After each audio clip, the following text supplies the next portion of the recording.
Hi student, நம்ம hydroxyl derivatives and ethers பார்த்துட்டோம். Alcohol phenol இந்த லெசன் முடிச்சிட்டோம். அதில் இருக்கக்கூடிய இம்பார்ட்டன்ட் கொஸ்டின்ஸ் தான் இப்போ பார்க்க போகிறோம். இம்பார்ட்டன்ட் கொஸ்டின்ஸ்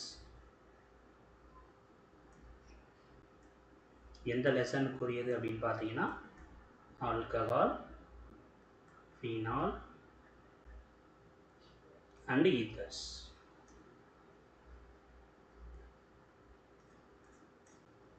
ஸோ ஃபஸ்ட்டு பார்த்தீங்கன்னா கிளாசிஃபிகேஷன் ஆஃப் ஆல்கஹால், அதுதான் first question. Classification of alcohol, ஆல்கஹாலின் வகைப்பாடு.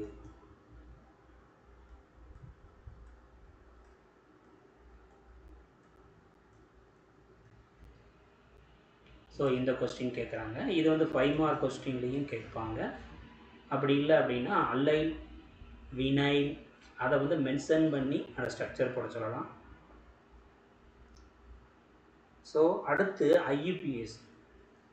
ஐயூபிஎஸ்சியில் அவங்க கொஸ்டின் கேட்குறாங்க அப்படின்னா இந்த நம்ம ஏற்கனவே சொன்ன மாதிரியா அனிசோலோட ஐயூபிஎஸ்சி நேம் சொல்லுங்கள், பினோட்டோலுக்கு ஐயூபிஎஸ்சி நேம் போடுங்க, இந்த நியோபென்டைல் அதை எழுதுங்க, அடுத்து அந்த பென்சைல், ஸோ பென்சைல் ஆல்கஹாலுக்கு ஐயூபிஎஸ்சி எழுதுங்க. ஸோ இந்த மாதிரி தான் மேக்ஸிமம் கேட்பாங்க. நெக்ஸ்ட்டு டெர்சரி, குவாட்டர்னரி இதெல்லாம் கொடுக்கலாம். அனிசோல் அப்படின்னா அது தமிழ் அப்படியே அனிசோல், அவ்வளோதான். அனிசோலோட வாய்ப்பாடு அதுக்கு ஐயூபிஎஸ்சி கொடுங்க. அதே மாதிரியா பினட்டோல், நியோபென்டைல் ஆல்கஹால், அடுத்து பென்சைல் ஆல்கஹால்,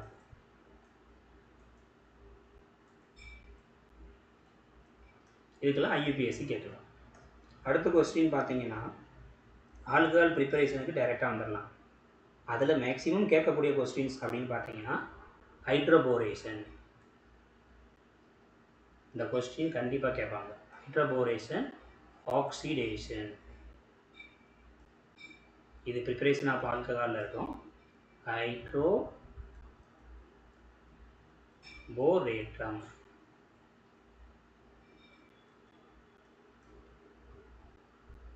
அடுத்த கொஸ்டின் கிரிக்னார்ட் ரியேஜெண்ட் வச்சு ப்ரிப்பேர் பண்ண சொல்லலாம். அந்த கிரிக்னார்ட் ரியேஜெண்டை வச்சு கொஞ்சம் படித்து வச்சுக்கோங்க. ஸோ இதை வந்து டைரெக்டாக கிரிக்னார்ட் ரியேஜெண்ட் அப்படின்னு கேட்காம சம்மு மாதிரி கேட்பாங்க. கிரிக்னார்ட் ரியேஜெண்டை யூஸ் பண்ணி ஆல்கஹாலை ப்ரிப்பரேஷன் பண்ண சொல்லுவாங்க.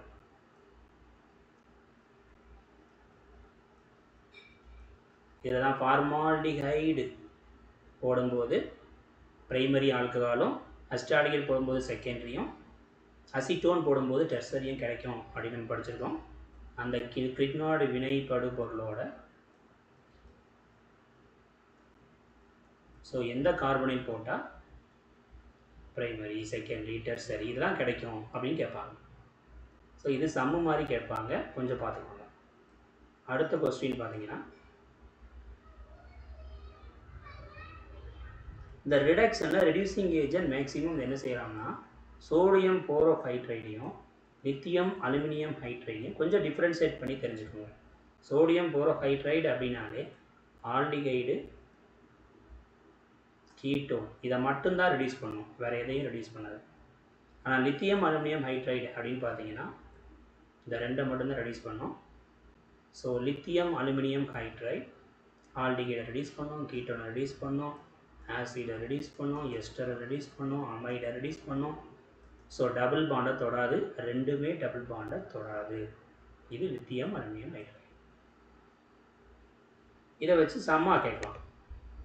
சோடியம் போரோஹைட்ரைடு கொடுத்துட்டு அதில் 2 ஃபங்க்ஷனல் குரூப் இருக்கிற மாதிரி கொடுத்துருக்காங்க. ஸோ நம்ம கொஞ்சம் கவனமாக போட்டோம்னா முடிஞ்சிச்சு. அடுத்த கொஸ்டின் பார்க்குறீங்க அப்படின்னா அந்த கிளைக்கால் ப்ரிப்பரேஷன் தான், அதாவது பேயர்ஸ் ரியேஜெண்ட் யூஸ் பண்ணி பண்ணக்கூடியது. இதை கன்வர்ஷன் அப்படின்னு கேட்பான். கன்வர்ஷனா ethylene to glycol. ஸோ இதை அப்படியே தமிழில் பார்க்குறீங்க அப்படின்னா எத்திலீனை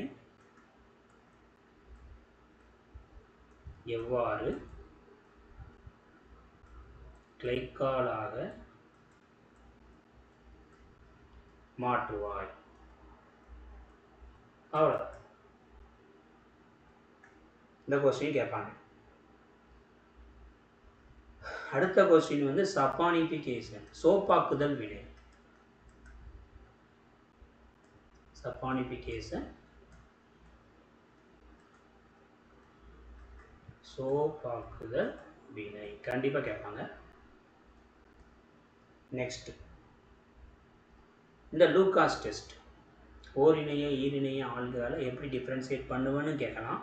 இல்லை டைரெக்டாகவே என்ன செய்வான் அப்படின்னா Lucas test. Next, Victor Meyer test. Victor மேயரை விட லூகாஸ் தான் ரொம்ப அதிகமாக கேட்பாங்க. லூகாஸ் வினை அல்லது லூகாஸ் ஆய்வு, விக்டர் மேயர் ஆய்வு.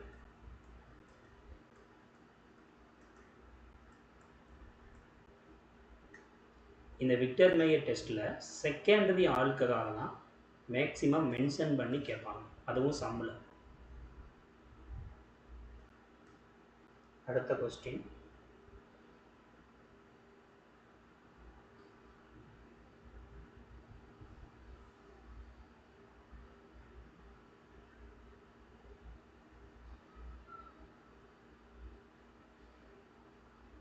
எலிமினேஷன்ஸ் வச்சு கேட்பான். இந்த எலிமினேஷன் வச்சு கேட்குறாங்கனாலே அது சேஸ்டாஃப் ரூல் தான்.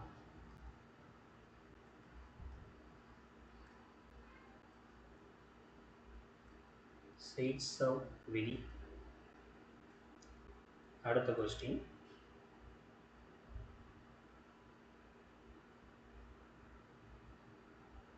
இந்த ஆக்சிடேஷனில் மெயினாக அவங்க சுவன் ஆக்சிடேஷன் கேட்பாங்க. ஆல்கஹாலோட ஆக்சிடேஷனில் சுவன் ஆக்சிடேஷன்.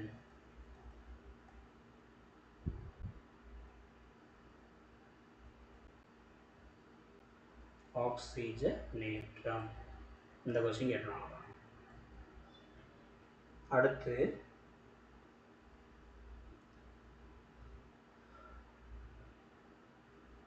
இந்த கிளைக்காலை அதை வந்து சம மாதிரியே கேட்பாங்க, கவனிச்சுக்கோங்க. ஃபஸ்ட்டு கிளைக்காலோட அயோடின் வித்து பாஸ்பரஸ் போடும்போது ஏங்கிற காம்பவுண்ட் கிடைக்கும். அந்த ஏங்கிற காம்பவுண்டோட பேயர்ஸ் ரியேஜன் போடும்போது பிங்கிற காம்பவுண்ட் கிடைக்கும்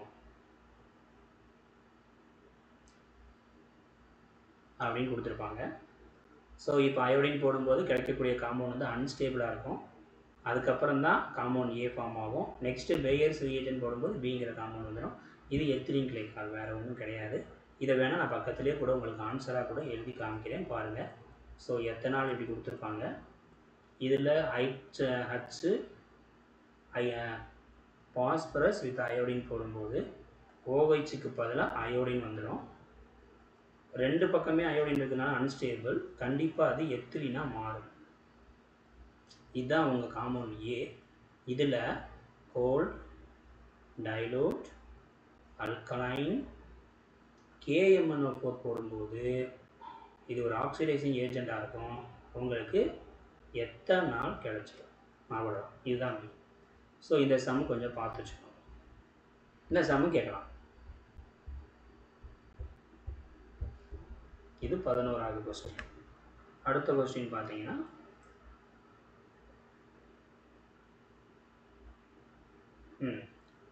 கிளைக்காலை எவ்வாறு அசிட்டால்டிகைடாக மாற்றுவாய். கிளைக்காலை என்னவா மாற்றணும்? அசிட்டால்டிகைடு, அவ்வளோதான். அடுத்த கொஸ்டின், கிளைக்காலை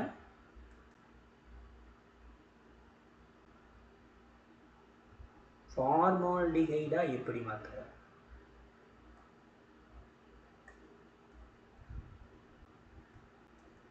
glycol to formaldehyde.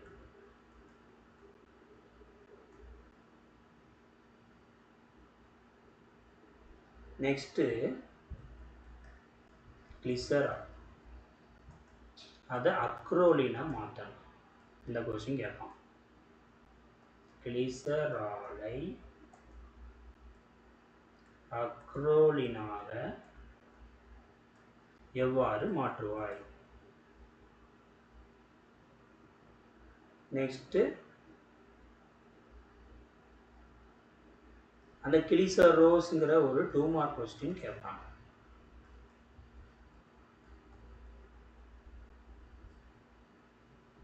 கிளிசரோஸ். அடுத்து பயன்கள் கொஞ்சம் படித்து வச்சுக்கோங்க. நம்ம ஏற்கனவே சொன்ன மாதிரியா கிளைக்காலை ஆட்டோமொபைல் இன்ஜினில் யூஸ் பண்ணுவாங்கன்னு படிச்சிருக்கோம். அதை பார்த்துக்கோங்க. நெக்ஸ்ட்டு பூரா பீனாலில் டவ்ஸ் ப்ராசஸ் கேட்பாங்க. டவ் முறை. இதை கன்வர்ஷன் மாதிரி கேட்குறாங்க அப்படின்னா குளோரோபென்சீனை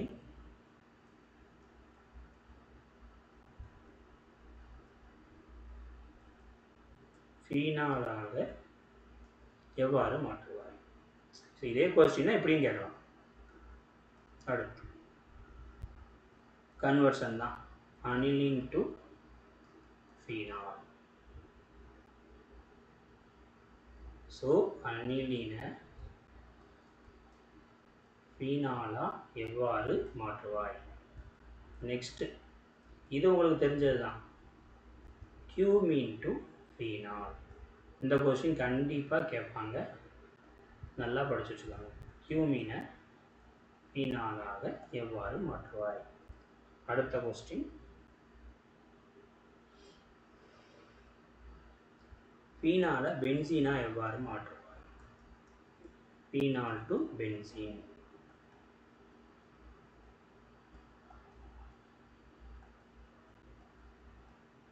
ஃபீனாலை பென்சீனாக எவ்வாறு மாற்றுவாய்? ஸோ அவ்வளோதான். இதில் வெறும் ஜிங்கு மட்டும் போட்டால் போதும் அப்படின்னு சொல்லியிருக்கேன். நான் தனித்தனி கொஸ்டினாக கொடுக்குறேன். கன்வர்ஷன்லாம் ஒன்றாக கூட கொடுக்கலாம். அடுத்த கொஸ்டின், அந்த ஸ்காட்டன்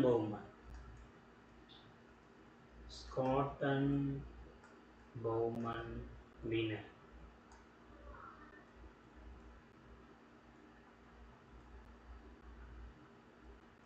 பௌமன் ரியாக்ஷன். அடுத்த கொஸ்டின், வில்லியம்சன். இது ஈத்தர்லையும் இதே கொஸ்டின் தான் இருக்கும். Williamson synthesis.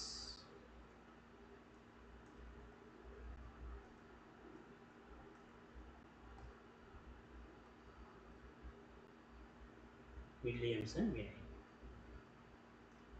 அதுக்கு அடுத்த கொஸ்டின், கன்வர்ஷன் தான். Phenol to quinone. ஃபீனால குயினோனா எப்படி மாற்று?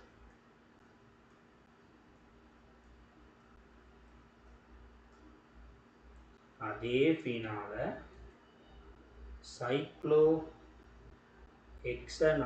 எப்படி மாற்றுவது?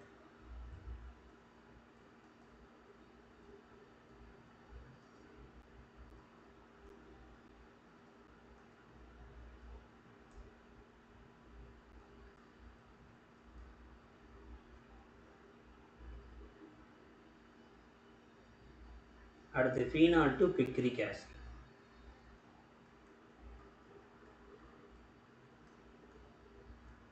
ஃபீனால பிக்ரிக் அமிலமாக எவ்வாறு மாற்றுவார்?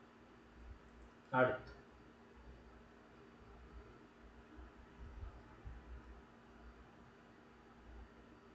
கோல்ட். அது என்ன செய்யலாம்னா ஃபீனால் டு அந்த கோல்ட் வினைங்கிறதுக்கு போல் ரியாக்ஷன். இந்த கொஸ்டினை எப்படி கேட்கலாம்னா, பீனாலை சாலிசிலிக் அமிலமாக எவ்வாறு மாற்றும் அப்படி கேட்கலாம்.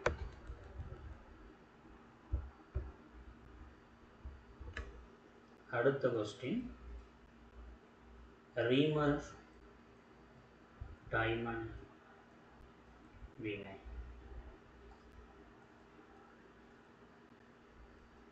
ரீமர் டைமண்ட் ரியாக்ஷன். இதையும் கன்வர்ஷனாக கேட்குறாங்கன்னா, பீனாலை சாலிசிலிக் ஆல்டிகைடா எப்படி மாற்றுவீங்க அது கேட்கலாம். அடுத்த கொஸ்டின், பீனாலை பினாப்தலீனா எவ்வாறு மாற்றுவார்? So phenol to phenolphthalein. அடுத்த கொஸ்டின், நேரடியாகவே இணைப்பு வினைன்னு கேட்கலாம். That is coupling reaction. அப்படி இல்லை அப்படின்னா ஃபீனாலை வச்சு ரெட் ஆரஞ்சு டை, இதுக்கு தான் ஒரு நேம், பேரா ஹைட்ராக்சி அசோபென்சீன். ஸோ இப்படின்னு கேட்கலாம். பீனாலை ரெட் ஆரஞ்சு டை யூஸ், பீனாலை வச்சு ரெட் ஆரஞ்சு டை எப்படி ப்ரிப்பேர் பண்ணுவோன்னு கேட்கலாம். இல்லை அதே பீனாலை யூஸ் பண்ணி பேரா ஹைட்ராக்சி அசோபென்சீனை எப்படி ப்ரிப்பேர் பண்ணுவீங்க அப்படின்னு கேட்கலாம். ஸோ இதெல்லாம் யூசஸ் படிச்சுக்கோங்க. ஈத்தரை பொறுத்த வரைக்கும் கிளாசிஃபிகேஷன் படிக்கணும். சிம்பிளாக காம்ப்ளெக்ஸாக தெரிஞ்சால் போதும். அடுத்து ஐயூபிஎஸ். ஈத்தரில் ரியாக்ஷன்ஸ் அப்படின்னு பார்த்தீங்கன்னா அந்த கச்சையோட ரியாக்ஷன்ஸ் கேட்பாங்க. அதில் நம்ம ஆல்ரெடி 3 கண்டிஷன் கொடுத்துருக்கோம்.